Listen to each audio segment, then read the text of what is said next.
Olá, muito boa tarde a você. Chegamos, seja bem-vinda, seja muito bem-vindo. Está no ar o Pauta Aberta desta segunda-feira, dia 4 de setembro de 2023. Eu sou o Dilon Araújo, esse é seu noticiário da tarde aqui na TV Evangelizar. A você de todo o país, sempre ligadinho com a gente, muito obrigado pelo carinho da sua companhia. E vamos juntos, a partir de agora, então, com os nossos destaques do jornal de hoje. Relatório do Banco Central divulgado nesta segunda aponta que o maior Pix feito até agora foi de 1 bilhão e 200 milhões de reais. O mesmo relatório destaca que mais de 90% das operações feitas por pessoas físicas são de até R$ 200. Venda de veículos cai em agosto. O recuo chegou a 8,73%, de acordo com números divulgados hoje pela Fenabrave. No total, foram 196.800 unidades negociadas. O caso 123 Milhas. A Justiça proíbe que empresários que comandam a empresa deixem o país antes de prestarem depoimento à CPI que investiga o caso. Começou a Cúpula Africana do Clima. O continente tem metas ousadas de tornar-se uma potência em energias renováveis. A Índia lança uma missão espacial ousada que leva uma sonda de encontro ao Sol, equipada com instrumentos científicos que querem mais detalhes sobre a estrela do nosso sistema solar.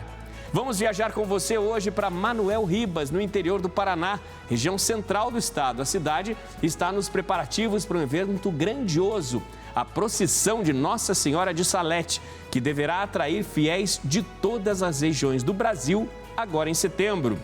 E você já ouviu falar em moda regenerativa? Tem novidade boa e a partir até de restos de plantas é possível fazer tecido. E a gente vai contar essa história para você. Fique ligadinho, o Pauta Aberta começou.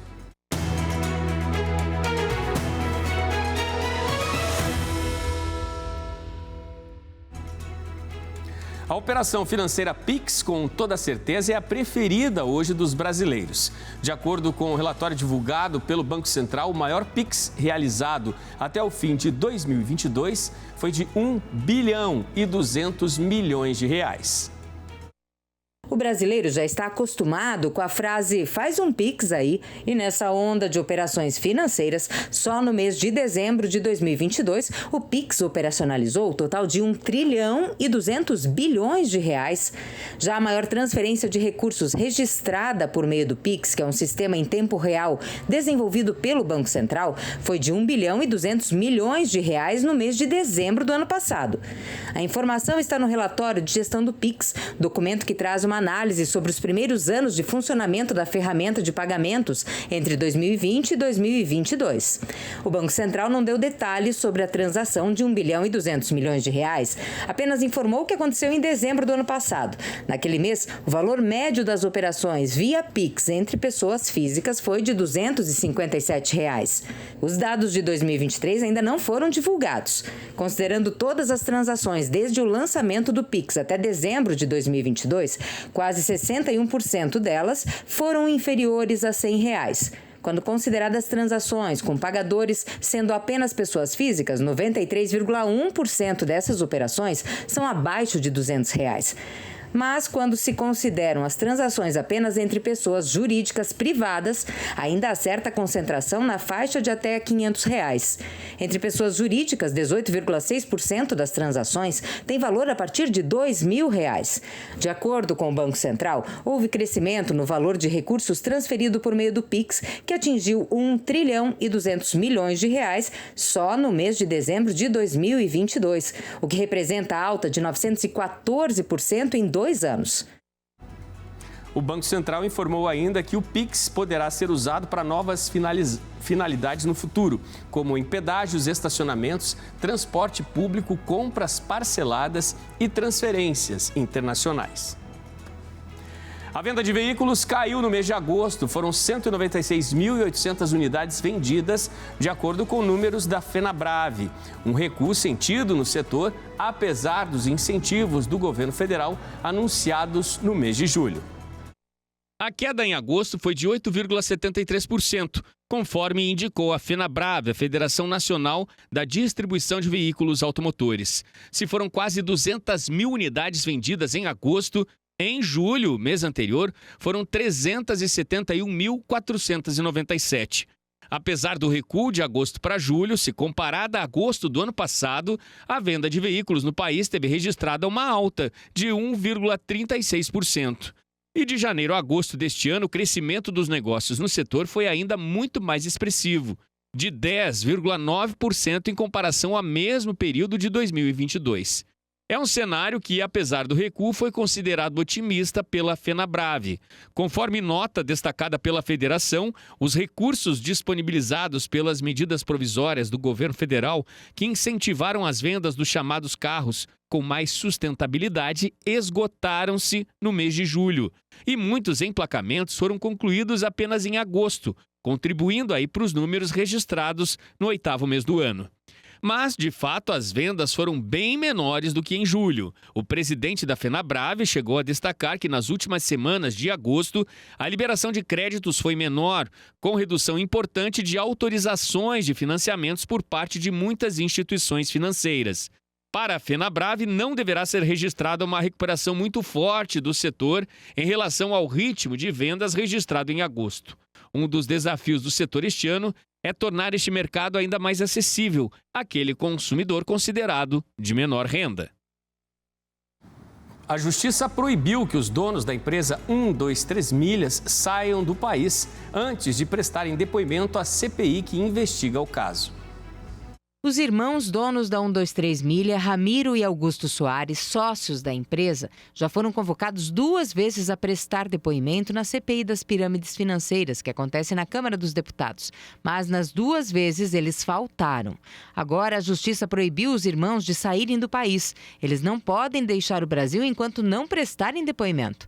Uma nova data foi marcada, que é nesta quarta-feira, dia em que os irmãos devem comparecer à Câmara dos Deputados para esclarecer toda a situação. Se eles faltarem mais uma vez, aí sim, a 3ª consecutiva, eles vão ser conduzidos coercitivamente, o que significa que a polícia vai até eles e os leva para prestarem depoimentos na CPI das pirâmides financeiras. Enquanto isso, clientes da 123 Milhas com reservas confirmadas dizem que não estão conseguindo embarcar e nem ter acesso à hospedagem. E o pior é que os clientes dizem que só descobrem que os bilhetes foram suspensos na hora que chegam no aeroporto. A 123 Milhas enfrenta a crise financeira e no mês passado suspendeu a venda de pacotes e a emissão de passagens da linha Promo. A Justiça Mineira aceitou o pedido de recuperação judicial e suspendeu por 6 meses as ações e execuções de consumidores e fornecedores. Especialistas em direito do consumidor afirmam que enquanto a 123 Milhas está em processo de recuperação judicial, as empresas que emitiram bilhetes aéreos e de hospedagem também podem ser responsabilizadas.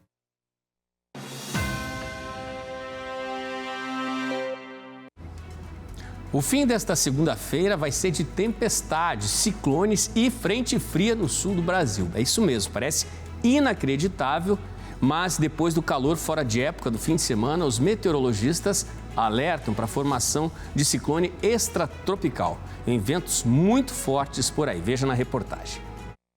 A passagem de uma frente fria pelo Uruguai e pelo Rio Grande do Sul vai provocar tempestades localizadas com possibilidade de queda de granizo em áreas do estado gaúcho, Santa Catarina, Paraná e Mato Grosso do Sul. Segundo dados do Instituto Nacional de Meteorologia, o INMET, no final da tarde desta segunda-feira, retorna a condição para temporais com chuva intensa, raios, rajadas de vento e granizo. Essa condição é resultado de uma combinação da frente fria com uma baixa pressão atmosférica. O volume total de chuva pode chegar a 100 milímetros em 24 horas, com ventos de até 60 km por hora seguidos da queda de granizo. Durante a madrugada e também amanhã, a previsão ainda indica a formação de um ciclone extratropical que deve se deslocar rapidamente em direção ao Rio Grande do Sul e depois para alto mar. E começou nesta segunda-feira a primeira cúpula africana do clima. O continente quer tornar-se uma potência em energias renováveis e deve pedir ajuda financeira internacional. Excellency, President William Ruto, to make his remarks.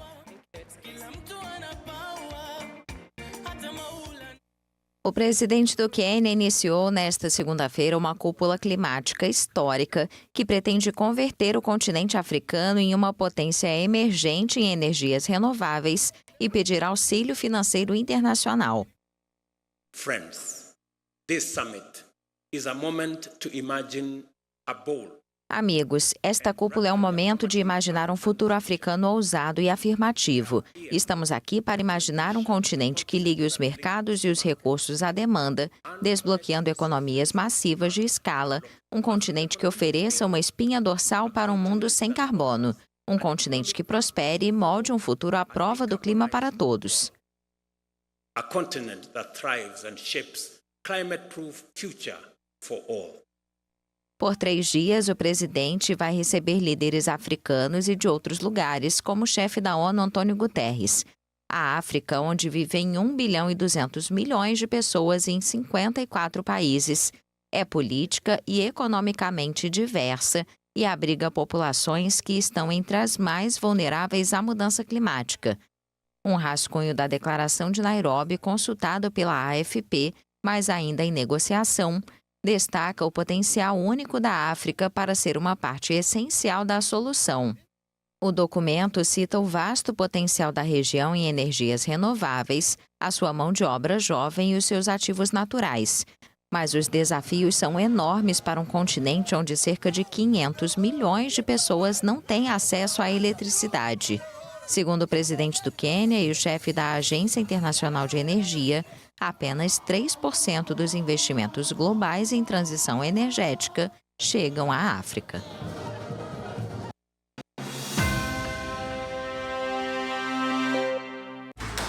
A pequena cidade de Manoel Ribas, localizada na região central do Paraná, vive dias de expectativa. Todos por lá estão nos preparativos para um grande evento que será realizado agora em setembro, a procissão de Nossa Senhora de Salete, que deverá mobilizar para a região peregrinos de todos os cantos do Brasil. Na primeira reportagem sobre Manoel Ribas, apresentamos uma cidade não muito conhecida dos brasileiros, mas que tem o DNA do Paraná. Lavouras e mais lavouras a perder de vista. Aqui, tudo que se planta dá. E tudo que se cria nas pequenas propriedades rurais rende o sustento das famílias. Mostramos a Igreja Matriz, a paróquia de Santo Antônio, que atrai curiosidade por causa de suas 2 cruzes e o sino. Uma construção que foi alvo de polêmica na cidade e que vamos começar a contar essa história agora. A paróquia de Santo Antônio, lá no centro da cidade, surgiu a partir da devoção ao santo, mas não lá no centro, mas sim nesse ponto onde nós estamos, a aproximadamente 2 quilômetros já na zona rural do município de Manoel Ribas. É essa capela aqui onde essa história começou. Essa construção que nós estamos mostrando, ela já é mais nova, recuperada, mas foi aqui que a devoção ao santo começou. E essa história na época, rendeu polêmica na cidade, hein? Moradores mais antigos relatam que imigrantes ucranianos e alemães brigaram com o padre da época. Eles eram contra a mudança. Talvez a questão de famílias, porque no início foram famílias que vieram para cá de descendência, alguns alemães, outros descendência ucraniana, poloneses também, tem alguns italianos também, e talvez tenha gerado essa resistência de um lado ou de outro, né? Mas eu acho que o mais importante hoje para a nossa comunidade é que se resolveu e nós temos aqui uma bela igreja dedicada a Santo Antônio. O que passou, passou. Agora, Manoel Ribas olha para frente e para o seu santuário. Além de seminário e igreja matriz, Manoel Ribas tem também um santuário. Às margens do rio Jacutinga foi construída a homenagem à Nossa Senhora de Salete, a santa padroeira dos agricultores. E isso faz todo sentido por aqui. O seu Guilherme Stipp, que estava vindo de mudança para cá, né? E na viagem, Dona Marta passou mal, esteve muito doente, muito enferma, e achava-se que ela não fosse chegar com vida aqui. Então ele fez uma promessa, né, a Nossa Senhora da Salete, que se ela chegasse com vida, ele voltaria lá e traria uma imagem para cá. Ela não apenas chegou com vida, como ainda viveu muitos anos aqui. A devoção deu origem às tradicionais procissões, que saem daqui, às margens do rio, e sobem em direção ao morro. São 800 metros de caminhada e 1.200 metros acima. Um estradão recompensado. É uma vista privilegiada e ampla de toda a região. E bem aqui no alto está a capela de Nossa Senhora de Salete. Ela foi feita no formato de coroa e fica aberta, não tem portas. Os arcos são um convite para a entrada. O mosaico colorido é de crianças pastoreiras que remetem à segunda aparição de Nossa Senhora na França. Já este outro aqui é mais inusitado. A santa está chorando. Ela apareceu uma bola de fogo e no meio dessa bola de fogo ela apareceu chorando. Ela chora pelos pecados da humanidade. Então ela se levanta e diz: vinde, meus filhos, não tenhais medo. Na nossa visita, a natureza reinou soberana. O pôr do sol marcou nossa despedida desse lugar de tanta beleza natural, paz e tranquilidade. É este cenário que os devotos de Nossa Senhora de Salete irão encontrar nos próximos dias. A data da procissão está chegando. Manuel Ribas é um lugar que você precisa conhecer. Nós temos aqui o turismo religioso, muitos lugares que você pode trazer a família, descansar, desfrutar numa bela natureza, de lugares fantásticos, enaltecer ainda a sua espiritualidade e, claro, sair dessa rotina dos grandes centros para respirar um ar puro. Cristãos do Brasil todo irão acompanhar a celebração especial. Ficou com vontade? Então não esqueça. A TV Evangelizar vai transmitir tudo, ao vivo, para todo o país. Será no próximo dia 15, sexta-feira. Anote aí na sua agenda.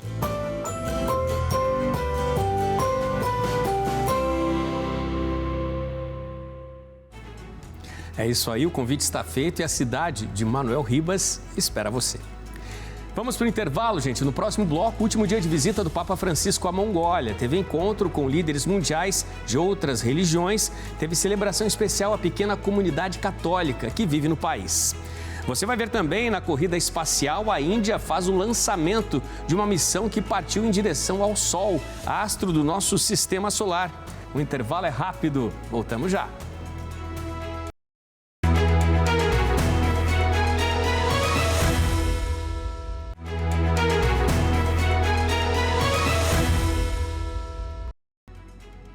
Pauta Aberta está de volta para este segundo bloco, são 4h38 da tarde agora. Estamos ao vivo para todo o país, a você ligadinho com a gente aqui na TV Evangelizar.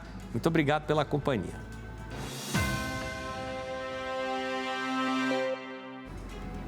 O domingo do Papa Francisco foi marcado por um momento de confraternização com líderes de diferentes religiões. Foi durante o encontro ecumênico realizado na Mongólia. Depois ele celebrou missa aos católicos, uma comunidade muito pequena e valorosa no país. Terminada a missa, Francisco despediu-se da Mongólia e embarcou de volta a Roma e ao Vaticano. Caminhar juntos, lema da viagem do Papa Francisco à Mongólia e desafio dos líderes das mais de 10 religiões que se uniram ao Santo Padre para um encontro ecumênico e interreligioso. Representantes de credos como o budismo, cristianismo, islamismo e hinduísmo foram recebidos pelo abade e chefe do Centro Budista da Mongólia, que no discurso de boas-vindas destacou a necessidade de que as diferentes religiões assumam um propósito comum, o bem-estar da humanidade. Hoje, no século XXI, se alcançou um nível excepcional de progresso na informação e na tecnologia através do desenvolvimento da mente. Porém, à sombra deste progresso externo, existe o risco potencial de perder valores internos importantes, como a benevolência, a compaixão, a moralidade, a tolerância, o perdão e o karma. Portanto, os objetivos e atividades de todas as religiões tradicionais devem preencher a mente com esses valores internos para contribuir para a criação de uma sociedade humana e compassiva. Acredito que este histórico encontro de religiões tradicionais irá inspirar grandemente as pessoas de várias tradições religiosas para trabalharem harmoniosamente para o benefício de todo o mundo. Em seu pronunciamento, Francisco salientou que a união de tantos líderes religiosos no mesmo local já é uma mensagem. Disse que as tradições religiosas, na sua originalidade e diversidade, representam um formidável potencial de bem ao serviço da sociedade e que se os responsáveis das nações escolhessem o caminho do encontro e do diálogo com os outros, daria uma contribuição decisiva para acabar com os conflitos que continuam causando sofrimento a tantos povos. Le religioni sono chiamate a offrire al mondo questa armonia. As religiões são chamadas a oferecer ao mundo esta harmonia que apenas o progresso técnico não pode dar, porque, visando a dimensão terrena e horizontal do homem, corre o risco de esquecer o céu para o qual fomos feitos. Hoje estamos juntos como humildes herdeiros de antigas escolas de sabedoria. Quando nos encontramos, nos comprometemos a partilhar o grande bem que recebemos, para enriquecer uma humanidade que, no seu caminho, está muitas vezes desorientada por buscas míopes de lucro e bem-estar. A Ásia tem muito a oferecer nesse sentido, e a Mongólia, que está no coração deste continente, possui uma grande herança de sabedoria que as religiões aqui difundidas ajudaram a criar e que eu gostaria de convidar a todos a descobrir e a valorizar. E que vorrei invitare tutti a scoprire e valorizzare. Encerrado a programação do domingo, Francisco celebrou a Santa Missa diante da pequena, mas engajada comunidade católica local. Na homilia, destacou o salmo que diz: «Ó Deus, minha alma tem sede de ti», e lembrou que o Pai é o único capaz de saciar a sede do seu povo.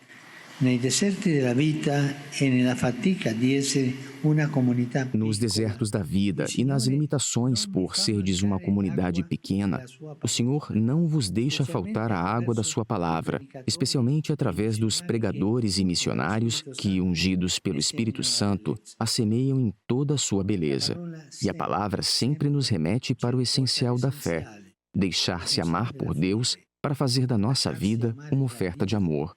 Porque só o amor sacia verdadeiramente a nossa sede. Porque solo l'amore disseta veramente. E hoje, ainda durante a tarde, na Itália, ao regressar da Mongólia, como já virou um hábito ao fim de cada viagem apostólica, o Papa Francisco foi até a Basílica de Santa Maria Maggiore, onde fez uma pausa em oração quando estava diante do ícone da Virgem Maria Salus Populi Romani. Depois ele retornou ao Vaticano.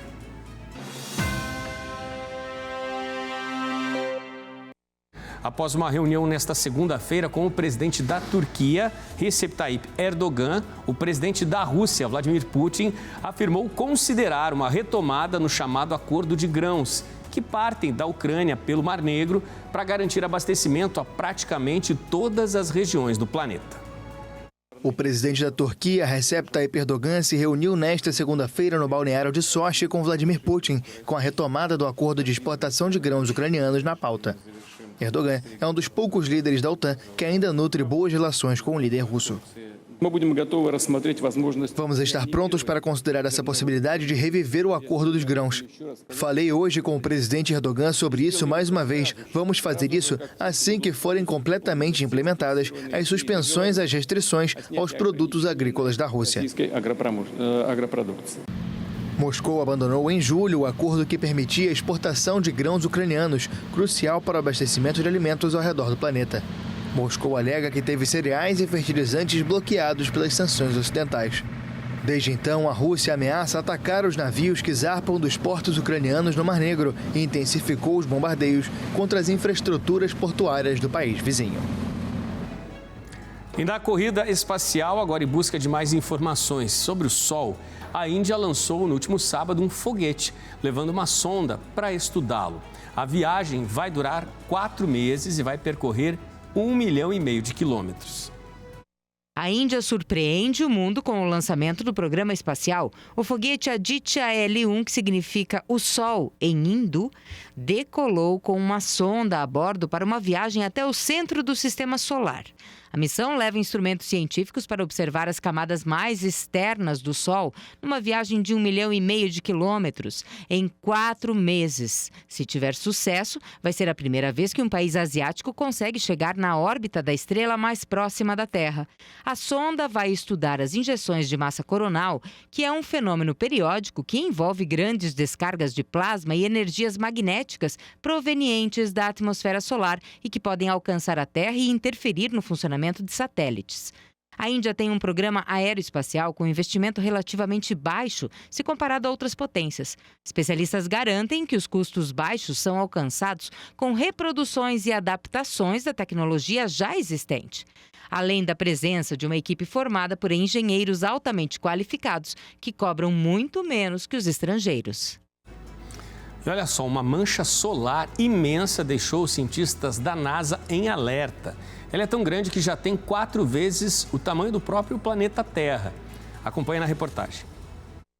Astrônomos da NASA identificaram uma mancha escura no Sol que tem 4 vezes o tamanho da Terra. Esses pontos pretos vistos no Sol podem representar, de acordo com os cientistas, explosões com a força de 3 milhões de bombas atômicas. As manchas solares são apenas onde o campo magnético é mais forte do que o terrestre e muito maior do que em qualquer outro lugar do Sol. De acordo com os cientistas, estes fenômenos estão sendo chamados de tempestades geomagnéticas e, quando elas atingem o nosso planeta, podem causar interferências nas ondas de rádio e até quedas de energia. As explosões são comuns e ocorrem em um ciclo de 11 anos. Segundo a previsão dos cientistas, o próximo pico deste ciclo ocorrerá em 2025 e poderá ser visto com a ajuda de óculos muito especiais, apenas aqueles que conseguem bloquear os raios emitidos.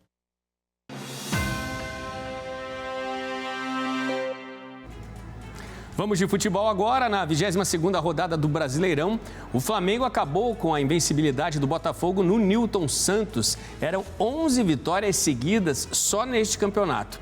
Nada que tire a tranquilidade do atual líder, isolado e com folga deste campeonato. A 22ª rodada do Campeonato Brasileiro será concluída no dia 27 de setembro com o confronto entre São Paulo e Coritiba. Mesmo com a derrota no Clássico para o Flamengo, o Botafogo segue líder com 51 pontos. O Palmeiras vem em segundo com 41, o Grêmio é o terceiro com 39 e o Flamengo é o quarto, também com 39. Na zona de rebaixamento, o Santos é o 17º com 21 pontos, o Vasco é o 18º com 17, o América é o 19º com 16 e o Coritiba agora é o lanterna com 14 pontos anotados. Você já ouviu falar em moda regenerativa? Saiba que é possível fazer tecido de restos de plantas. Vamos então ao Ceará para mostrar um desfile que trata de sustentabilidade e tradições dos povos originários. 4 desfiles movimentaram Juazeiro do Norte, no Ceará. A direção é de Cláudio Santana, profissional à frente das passarelas da São Paulo Fashion Week. As coleções foram inspiradas no tema A Flora da Chapada do Araripe como patrimônio ambiental da humanidade. Então vocês vão ver um desfile incrível, com processos sustentáveis, com biomateriais. A coleção Autofagia utilizou tecidos de fibras naturais, reaproveitamento de jeans, garrafas PET, crochê e texturas e detalhes em pedra cariri, rocha típica da região sul do estado. Então, trazemos a temática autofagia, trazendo as riquezas aqui da nossa região do Cariri de uma maneira diferente, trazendo novos seres, esses seres que existentes apenas aqui na região, apenas vindas das águas daqui. O estilista indígena do povo Tremembé trouxe a coleção Navura, um momento de partilha e conexão com a encantaria e a espiritualidade. O ritual de tomar o mocororó, bebida sagrada, depois da dança tradicional. Nas roupas, linha de birreiro, uma palmeira litorânea e biuros do povo Genipapo Canindé. Então eu trouxe a moda indígena para cá, para essa mostra do Sesc de Cariri de Culturas, com o intuito de apresentar essa ideia de beber da moda indígena, de estar falando sobre uma moda mais verde, uma moda mais decolonial e uma moda que valoriza a cultura dos povos originários, porque o Ceará é terra indígena, aqui tem vários povos e a gente tem que visibilizar isso, a gente tem que trabalhar o nosso protagonismo enquanto povo indígena. Então eu vejo que aqui foi uma oportunidade muito boa de estar ocupando esse espaço com a resistência do meu povo, o povo Tremembé. Moda, biodesign e biomateriais. Das grandes cidades para o interior do Nordeste, a sustentabilidade é tendência de estilo. A coleção Aquaripe, desenvolvida inteiramente com resíduos, priorizou a estamparia feita com cascas de árvores e vegetais regionais, com trabalho de artesãs da cidade de Missão Velha, que atuam com a trama da fibra e palha da bananeira. Outro destaque veio do município de Quixeramobim, com o gênero streetwear. A gente acredita que o streetwear ele está inserido onde tem ruas, né? Rua é urbano. E aí, independente de eu estar no interior, eu estar em uma metrópole, uma capital. Muita inspiração, muitas cores, muita ousadia do Ceará para todo o Brasil e para o mundo. Pauta Aberta desta segunda está terminando. Muito obrigado pela sua companhia. Ótimo fim de tarde para você e até amanhã. Até lá.